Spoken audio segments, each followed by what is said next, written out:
Iwi katoa, ngā mihi kia katoa, whanau te arawa tēnā koutou, I ngā rangatira mā Jolene, Andy, Rodney, Bill, Aubrey, tēnā koutou e iwi, tēnā rau, tēnā koutou katoa, ko Arahura te awa, ko Taratama Tamonga, ko Lou Sanson, toko ingo.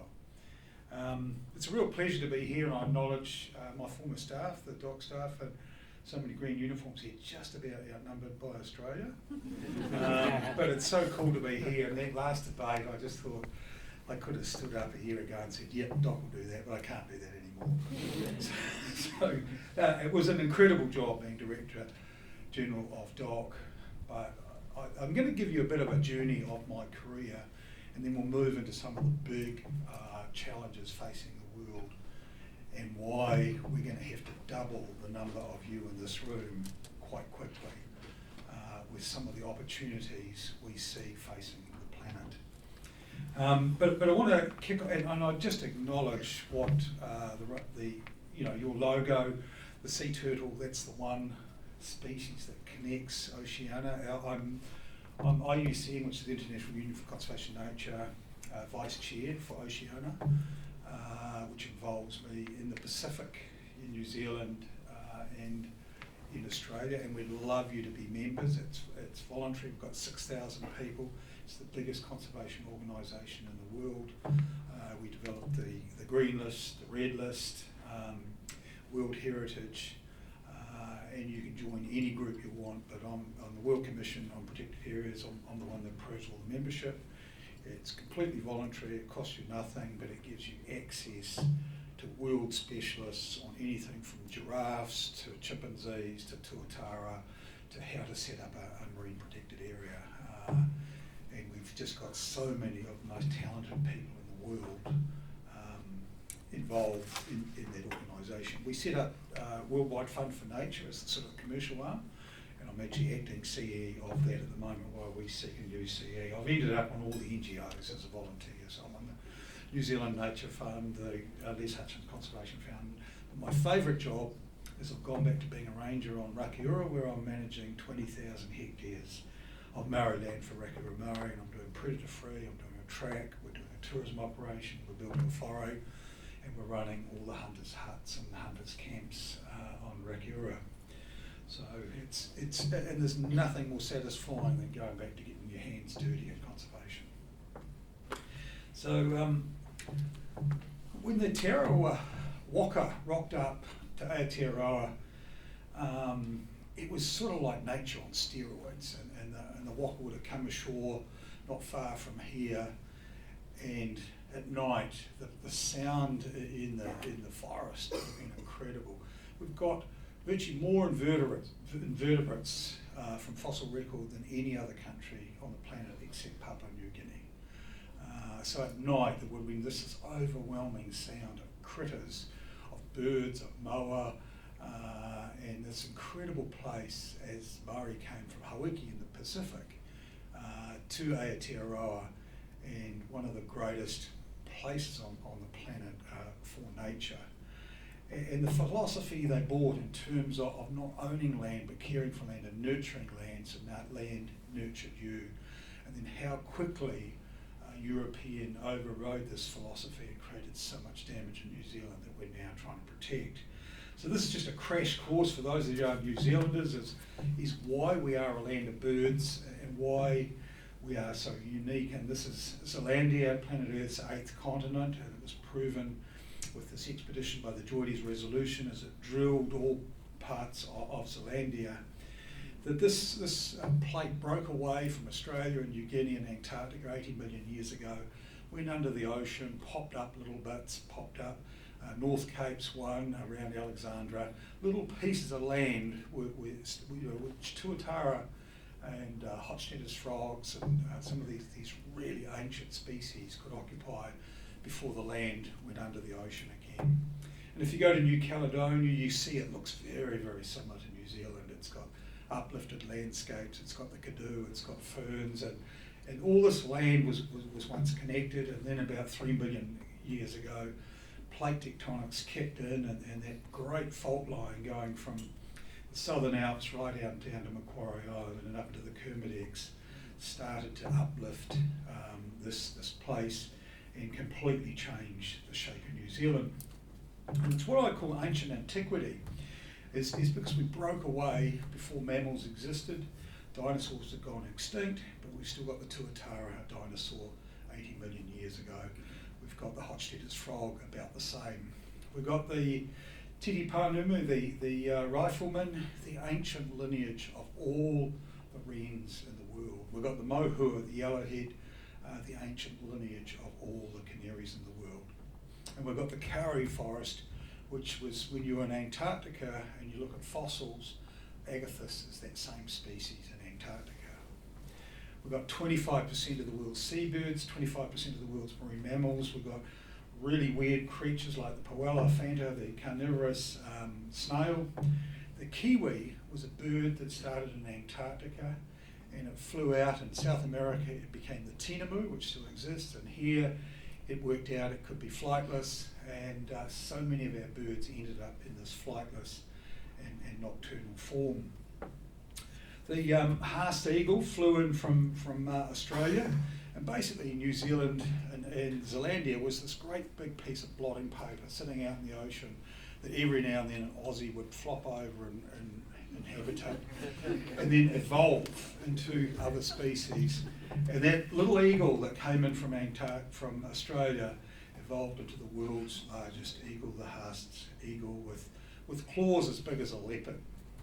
And so you had these species like kakapo and kiwi that actually ended up in a nocturnal basis because these were like Magnum ice creams sitting around for these Haast eagles.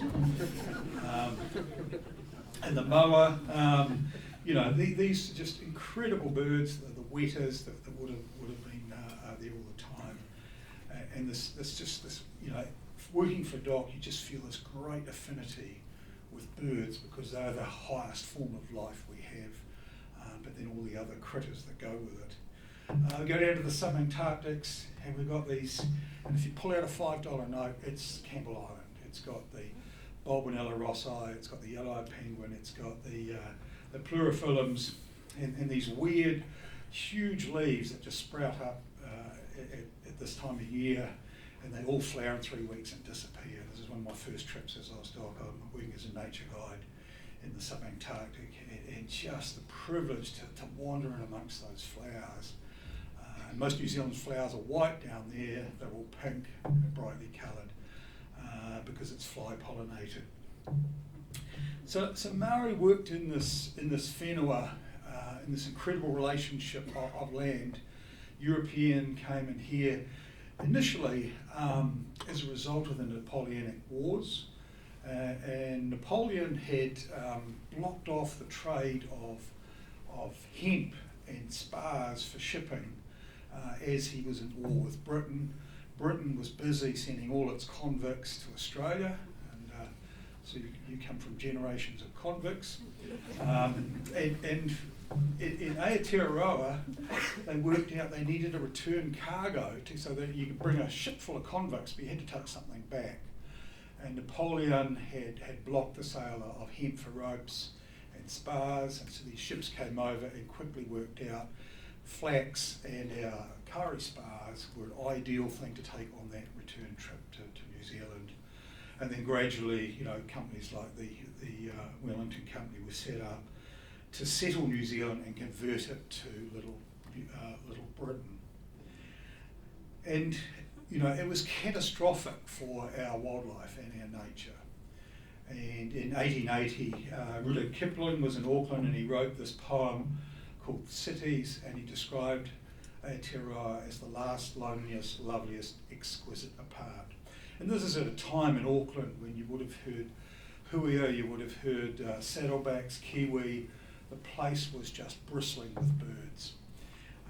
But that is also the same year we had our first serious conservation debate in Parliament. And in 1826 we brought in possums from Tasmania. They died out, so we then brought them in from Victoria and got them going really well.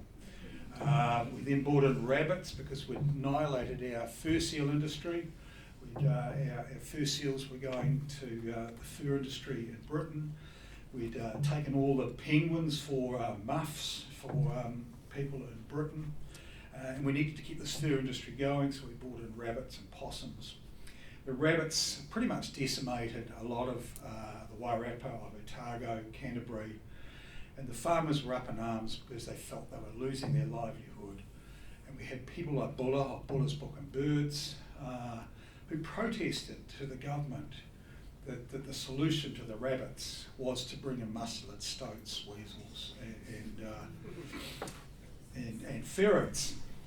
George Graham had gone from governor to be the premier, and in 1879 he passed the Rabbit Nuisance Act against the protest of the science community in Maori, and brought in stoats, and we bred them up and we released thousands of them. And we realised within 6 years of Kipling writing that poem what an incredible amount of damage we'd done to this place. We panicked. We took a Hoturu little barrier off iwi to create a sanctuary. We set up Kapiti and we set up Resolution Island as 3 islands that we could try and save these incredible birds. We set up the world's first ranger, Richard Henry, with a boat in Fiordland to shift little spots and little spotted kiwi and kakapo onto that Resolution Island, only to, after 14 years later, for him to sight a stoat and realise that his job was at an end. And you can still go to see his house site, one of the first rangers in the world. And he's buried pretty much, only 5 people came to his funeral when he died. But little spots are now one of the most numerous kiwis we have on Kapiti Island. We're reintroducing them back into Fiordland. So we had this huge tension about how Maori had lived with land and how European tamed the land and fought the land back. And in places nature had won out, Subantarctic, Stewart Island, Fiordland, the power of nature was so great that European and sealers and whalers, farmers, weren't able to tame the land, and we've got now 30% of our land set aside. The next Prime Minister to have a great vision was our longest ever serving Prime Minister, a fellow coaster from Kamara, Richard Seddon, who had this vision that he could convert New Zealand into a utopia of game.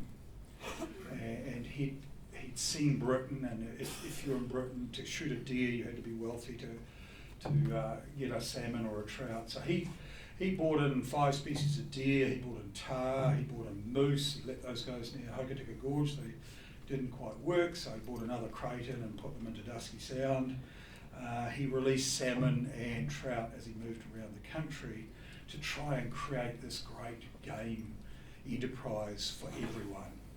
So those 2 Prime Ministers arguably did more to change the face of this country than anybody that we've seen in terms of nature.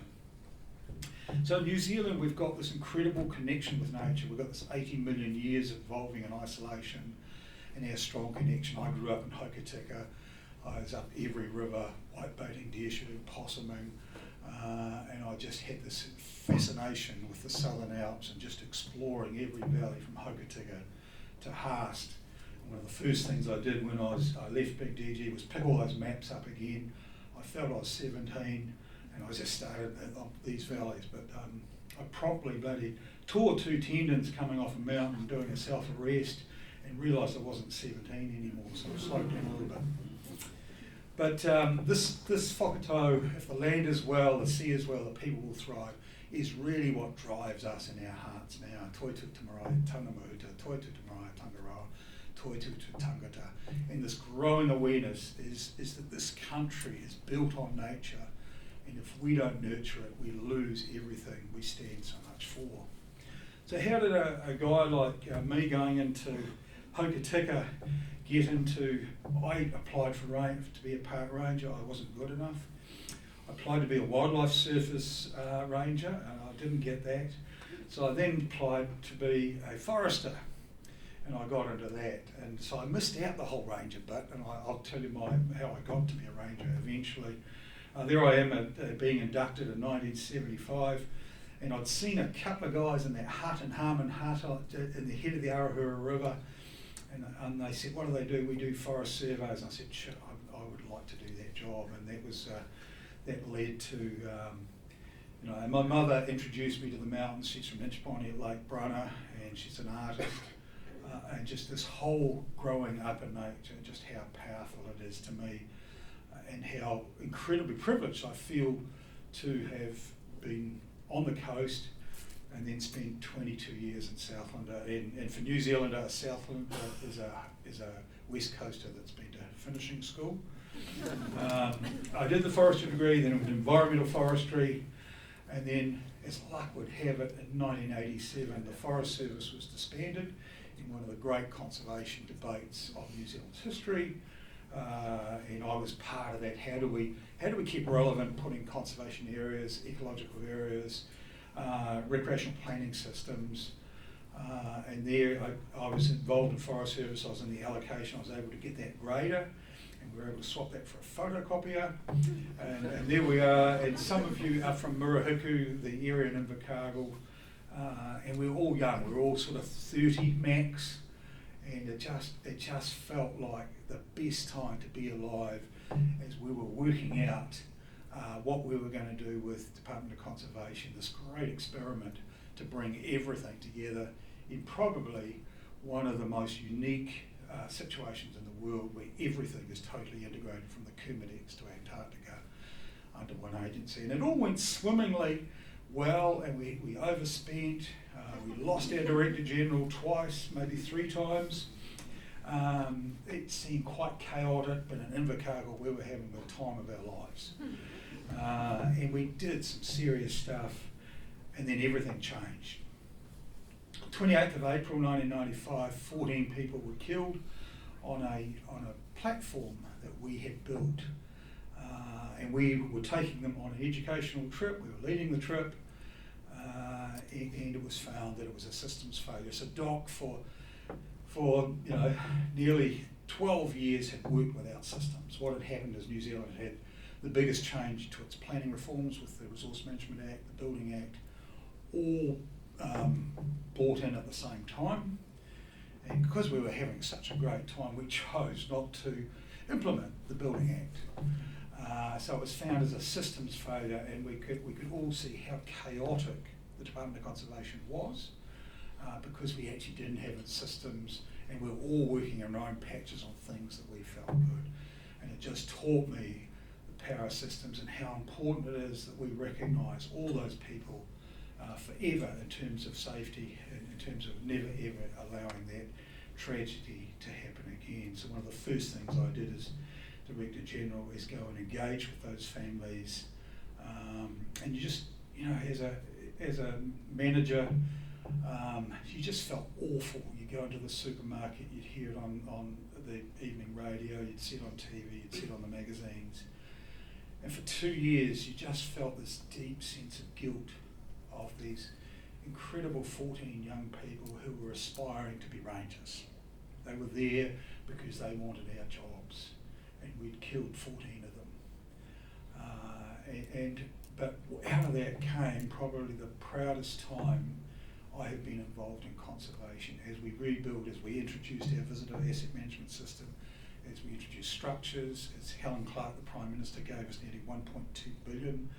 We built our Great Walk system, we redid our huts, and we created one of the greatest recreational assets in the world as a result of Cave Creek and that legacy that they live today.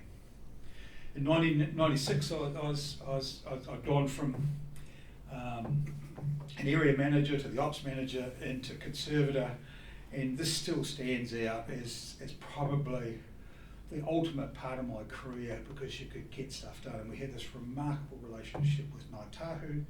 They taught us tikanga, they taught us about the kaupapa for the area, and really in those 6 years we just did so much. We set up Rakura National Park, we set up predator-free Campbell Island, the largest rat eradication program in the world at the time. We set up the Subantarctic World Heritage Area, and we set up the Fjord and Marine Protected Areas. And it was just so incredible to have a group of rangers who were just so enthused, this relationship with iwi, and my job as conservative was really to manage the politics with the fishing industry, the hunters, the farmers, because of this incredible energy you could get from our ranger staff to the vision of where we wanted to go. And I still highlight that time as being so more satisfying in terms of the stage you guys are at, in terms of once you get to Director General, you feel like you don't get your hands dirty, all you're doing is influencing money.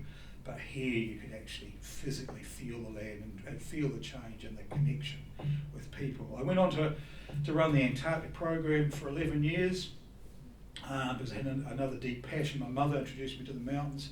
My father worked as a scientist in Antarctica in 1964, so I had these two competing passions between Antarctica and the Southern Alps. And I went on and really realised the power of consensus and just the work you had to do with Russia and China and Ukraine and Chile to actually move forward in terms of, I was involved in setting up the McMurdo Dry Valley's special managed areas, which is an area the equivalent size of, if you like, it's a national park in Antarctica. I was involved in the Ross Sea Marine Protected Area, the largest marine protected area in the world, and I was involved in the deepest ever drilling project for climate change. I ran that on behalf of New Zealand, Italy, Germany, and US. And what 11 years in Antarctica taught me was the power of relationships and the power of diplomacy and the power of taking people together to get huge conservation outcomes. And sadly, the whole system has broken down at the moment. If we're going to really achieve 30% of the world's ocean protected, we have to advance the big marine protected areas that Chile and Argentina and Australia are promoting, but it's completely stalled with the relationship with China and Russia. And that was something that I was able to do when we did the Ross Sea, is we just had a much better relationship with China and Russia. And while the world lives with these countries isolated, we just won't get what we want in the Antarctica. The other thing I realised, because I became so excited about what DOC was doing with systems, with safety, that you could change an organisation with one lens, and that was safety. And I worked so hard in Antarctica, one of the harshest places in the world, to actually get in my final year not a single injury, not a single incident. And I did that through something that DOC staff will know, which is team process, critical issues, a sense of purpose of what we're about to do, what could go wrong, and the achievement of getting to zero. And we actually, and the injuries went down and down and down and down. And I came to DOC and I made the statement, no person should get hurt or die working for DOC, when I joined in September 2013. And sadly, on my watch, 5 people died, and 3 of those died exactly 10 minutes ago, 4 years ago today.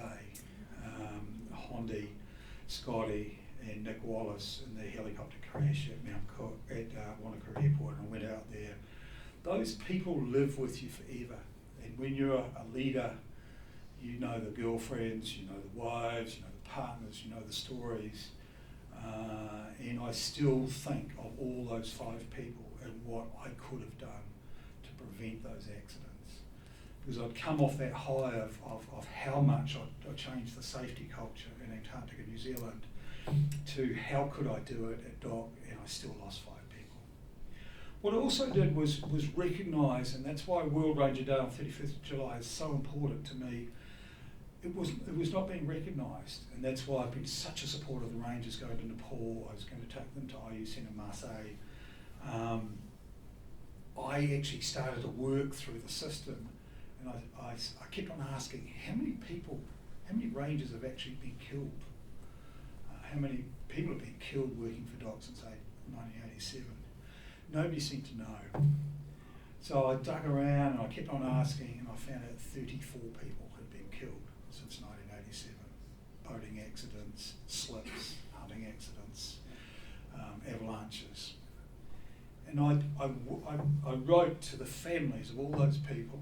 I got a photo and I invited all those families to Wellington, and I created a wall to recognise the contribution of those rangers and of those Cave Creek people to conservation. And that's why I think what you're doing with that recognition is, once you've given your life to conservation, it's the ultimate thing, and you should actually be recognised forever for that. So, you know, the stories of these people and that tragedy exactly 4 years ago, 10 minutes ago, just lives in my heart, and I'll never forget the funerals, the people, what they contributed to conservation. Stu was a search and rescue guide at Mount Cook. He was killed on the east ridge of Mount Cook. Calvin was a hut warden at Mount Somers, and he was killed when he slipped in the fog coming off Mount Somers, and the other three died in the helicopter crash. So I decided to go much harder on health and safety. I brought the whole organisation to a stop. So I stopped 2,500 people for a day. I said there was too many things going wrong. We were having problems with ATVs, we were having near misses with helicopters, we were having car crashes. We were writing off around about 5 Hiluxes every year.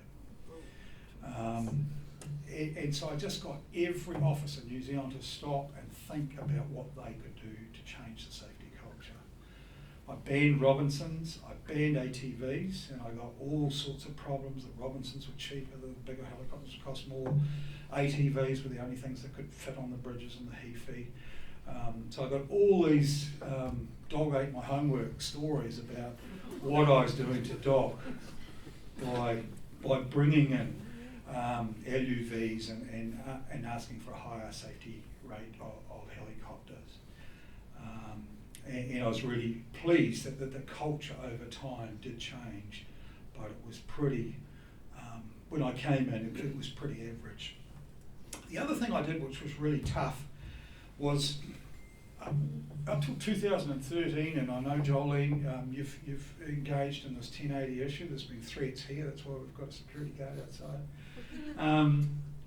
Is DOC was spending more money on 1080 research than 1080. So we were very focused on species at place, not really in terms of the system. And I made an undertaking to then Minister Nick Smith that I would take on aerial 1080. We created Battle for the Birds. It created so many issues for rangers because their cars were being attacked. They were being attacked on Facebook. The wheel nuts were being loosened. My nickname became Loose Nuts Lou because I used to keep on championing the rangers that were being targeted by the anti-1080 movement. The breakthrough was Gregory Ross Buchanan, who had been writing death threats to our staff in New Plymouth, and the police got a group of disabled people in Palmerston North to go through every gun licence written 40 years ago, but before electronic, and they got a perfect match with these letters between the one written by Gregory Buchanan, and on the 6th of June 2019 he was put in prison for 5 years for death threats against DOC rangers. And that sort of quietened everything down, and then COVID quietened it down even better because the anti-1080 movement became the anti-COVID movement. The same people. Wilding Pines was another one I feel incredibly proud about. I was involved in Forest Service in planting a lot of these pines. In 1975, as we sort of tried to restore these landscapes with Alnus viridis and unique species from Switzerland and Austria, not realising the huge damage we're doing to these landscapes, and just this 100 million we got for Jobs for Nature, this incredible asset we have in terms of restoring, and the need to keep that going, and many of the DOC people were involved. The other one was setting up the Backcountry Trust, and with our partnerships model, I said in 2014, what's one partner if we really supercharged on steroids could make a difference for New Zealand, and we put $500,000 into the Backcountry Trust. I've now been painting huts as a volunteer for the Backcountry Trust. And I made a statement. At the time we didn't have enough money, so we were removing huts. And I said, no hut will be removed on my watch, and the Backcountry Trust has now done 250 huts at an average cost of about $12,000. It continues to work in those. Predator free was the other big opportunity, and it was sort of a movement was happening at the time. And it was seen as the biggest change that we could make to biodiversity in New Zealand if we could get rid of rats, stoats and possums. And to convince John Key that, you know, there's a policy out there you can grab, and now we've got things like the Perth River. There's Uber Eats to get, we kill tar, bring all the Kias in, put the 1080 out, then let the Kias go back out. But the success we're having with predator-free on big landscapes has been quite incredible, largely as a result of zero-invasive predators. And really, the key to this is these partnerships, which is what I was learning in Antarctica, is if you want to do big-scale conservation, partnerships are critical. And how you put these together with philanthropy, with, you know, Taranaki, we started with Taranaki iwi before we brought in others, and that is the key, to start with mana whenua and then bring others in, not start with a philanthropist and then ask mana whenua. It is absolutely critical that you start with mana whenua, so you're actually getting excited about the vision to bring others in. Jasmine, TSB, and making that area predator-free. Te Manahuna Araki changed the face. We were despised in the community in the Mackenzie Basin and the Araki. We were breeding 100 of these black stilts, kaki, every year. 80% of them were getting eaten. But if we can take out hedgehogs, stoats, cats, Canada geese, we can release these and have hope that they can survive. And because we're now involving farmers and landscape, we're changing the whole face of that. Predator-free Auckland Islands, we know how to do it, we just need the 100 million. Predator-free Chathams, you know, there's the world's largest pigeon, the world's rarest seabird taika, and there's shifting albatross on the mainland Chathams, and trying to use those peninsulas to make predator-free. The other big opportunity I had was commercial partnerships, which was controversial, particularly the one with Fonterra, which gave us 20 million, Air New Zealand gave us another 20 million. These were all $2 to $5 million partnerships. Dulux with its huts, Kiwibank with Kiwi dogs, Toyota with Kiwi Guardians. But what I uncovered, we raised over 50 million there, and it was the ease we had of doing this because people were dropping off their partnerships with arts as they could see the environment support, and commercial was moving. And in many ways it legitimised DOC. Every time you hopped in your national airliner, DOC was there in the Kura magazine, DOC was there in the video. It actually, and initially I was getting budget bids of 10 and 20 million, but that relationship with Air New Zealand really supercharged our success till we got an annual budget. And we were able to double our budget from 350 million to 750 million. And a lot of that was down to when business is taking notice of DOC, it's getting seen by politicians, and it's much easier to get money when you've got relationships with some of those leading businesses in New Zealand. And I became close friends with a lot of those chief executives. Air New Zealand offers its whole industrial relations system. Fulton Hogan would phone us up every time we had a whale stranding. Kiwibank, we got left a dog on Campbell Island, they gave us 80,000 to go and pick that up. You know, and so, you know, which was, you just didn't feel that was a good use of taxpayers' money, but you felt it was a good use of Kiwibank money.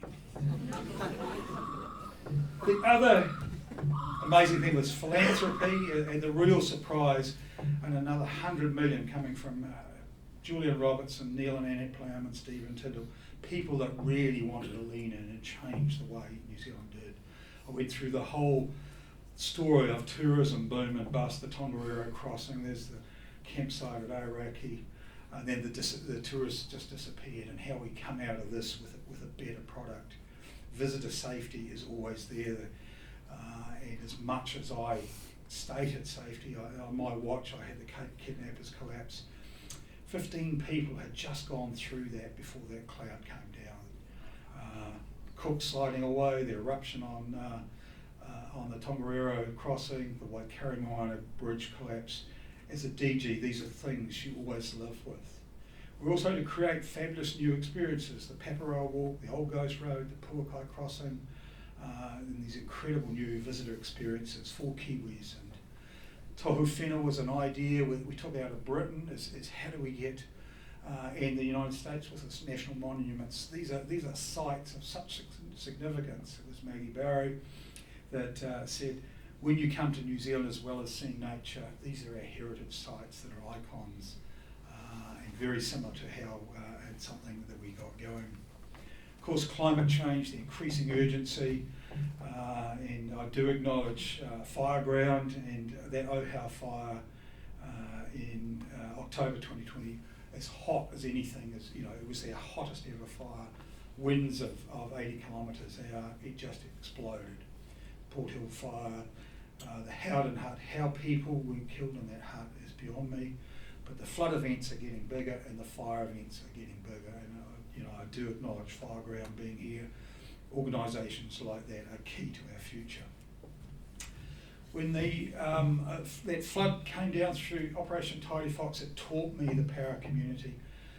850 people came from all over New Zealand to come and pick up those little, I hope you didn't use them this morning, those butter packs and Marmite packs, thousands and thousands of those down through the river and up the beaches, and these people just picked out little butter packs and jam packs for weeks, but the power of the community to come and fix that place was quite incredible.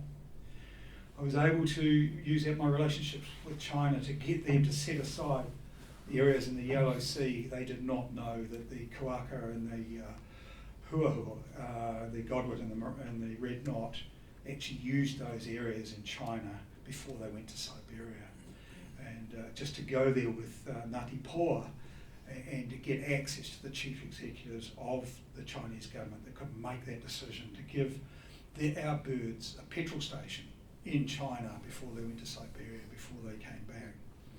Freshwater, through stretch goals, DOC had never taken freshwater really seriously, but to be able to change that through a single focus on freshwater, and probably some of you here are now freshwater rangers, we never had those 8 years ago. And my current work with IUCN is really how we save the Tipiti and albatrosses. Particularly the females, they are lighter, they fly further south, and they're getting completely nailed in the tuna industry out of the Pacific. And I've been in Suva working with the Maritime Association there in terms of how we teach those skills to those Chinese and Taiwanese boats operating out of Fiji, out of Vanuatu, and out of the Cook Islands in terms of seabirds in crisis. Rakura, the world's largest dune restoration program, we planted marram there to rest it, and we're now converting that back to pingao, and that just shows you what years and years of work can do. Threatened species, people that could really, well, they're to have us, don't I? Got enough questions? Oh, right. Any questions?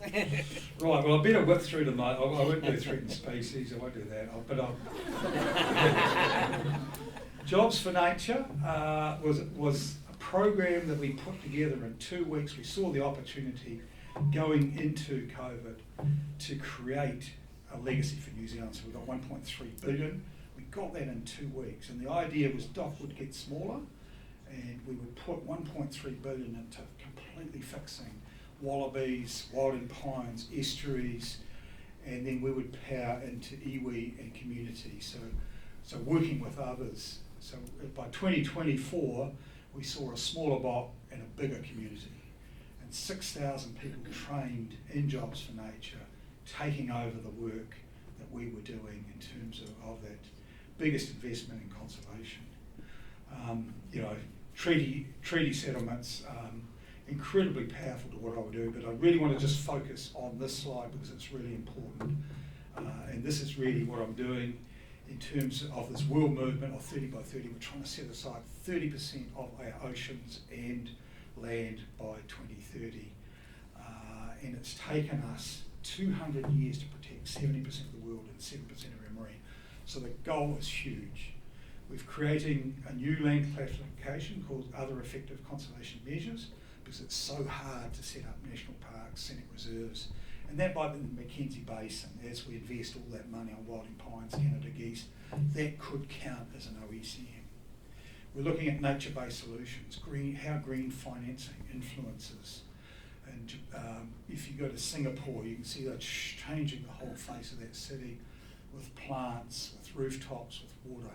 If you go to Fiji, they are now fixing a lot of their defence against climate change with planting mangroves rather than concrete walls. Japan has spent most of its money in the earthquake restoration on nature-based solutions. The situation in the Netherlands at the moment and the uprising for farmers is because they're saying we've got too many cows, we're going to convert some of these wetlands back to peatlands, we're going to grow more strawberries, we're going to grow more. So nature-based solutions, we're saying there's a crisis. The biggest opportunity is for us to go 30 by 30. And we need to do it through a rights-based approach because many of these areas are indigenously owned. I was in Malaysia where the price of palm oil has spiked because of the Ukraine invasion. There's something like 45,000 small indigenous owners of tropical rainforest that could make a lot more money converting that to palm oil. So the Malaysian government needs to think of what the value of keeping that as it is. And how do we be nature positive by 2030? How do we connect these landscapes?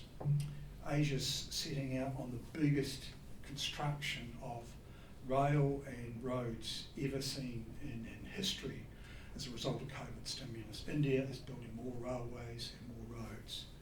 All these are going to cut through biodiversity corridors, through orangutans, through elephants, through monkey habitat. How do we actually work with how do we create a conservation career as important as an engineering career that constructs these roads and thinks about nature? And how do we do that in urban conservation? Which brings me to one of the most important points about you, about the capacity and capability. If we pull this off, and the movement started in Costa Rica, and then Macron, President Macron in France, and Trudeau in Canada. We've now got 70 countries signed up for a campaign of nature. New Zealand's sort of not there yet. We're trying hard to get New Zealand, but Australia's going hard on 30 by 30. Our challenge is we've done virtually nothing in the marine zone. But there's only 500,000 ranges in the world. If we pull off 30 by 30, we believe we're going to arrest runaway climate change. There's more hairdressers in the UK than there are park rangers. So we'll have to double that, and that is a huge opportunity for New Zealand. We've been there before with our Parks and Rec degree at Lincoln University. We can offer the Pacific, we can offer Southeast Asia, so many of the Australia, New Zealand, Pacific skills in the biggest challenge in conservation history. Kia ora koutou katoa.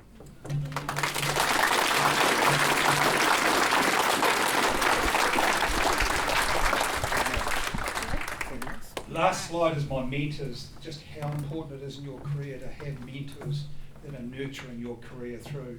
And these are just people that have been incredibly helpful to me. Thank you. Anyone questions for Lou? On your last point, how do we... Hang on. Can you not hear me? Sorry. On your last point, how do we address the fact that there is really no structured training for rangers in New Zealand? Yeah, I think that is... We're going to find another mic. I think that's one of the biggest issues that Penny's got as DG, is many of you in this room are a legacy of the training streams of Forest Service, of Lands and Survey, Wildlife Service, and we've got the Nelson Polytech. I think we have to move into conservation as a profession. I think the world has to move into conservation as a profession.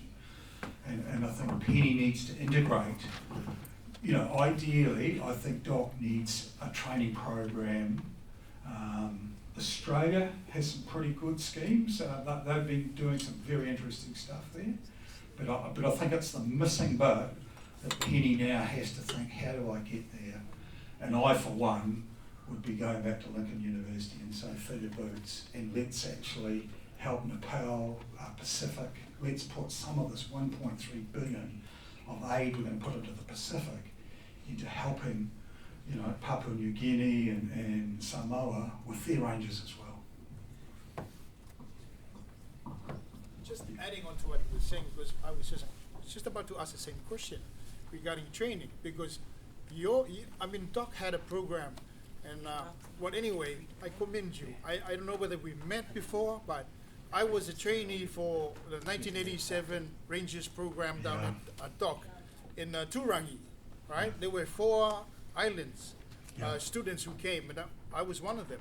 Yeah. So I tell you, I mean, that program has actually built myself, and I'm still carrying on. And I'll talk more about it tomorrow. But really, I commend the Doc with that program if they keep going, and I like that. So you know what's happened to all those rangers that we trained through Lincoln?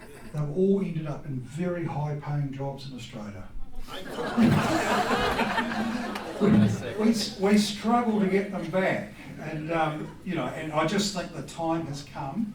And I know I'm meeting with Lincoln Vice Chancellor to say we've got to get it going again, because the thing about that course, it wasn't just biodiversity. It was visitor management. It was law. It was the whole. And you got people like Roy Gross who are leaving, and we just don't have anything coming through. Some of us are still here. Thank you very much, Lou. Big round of applause, please.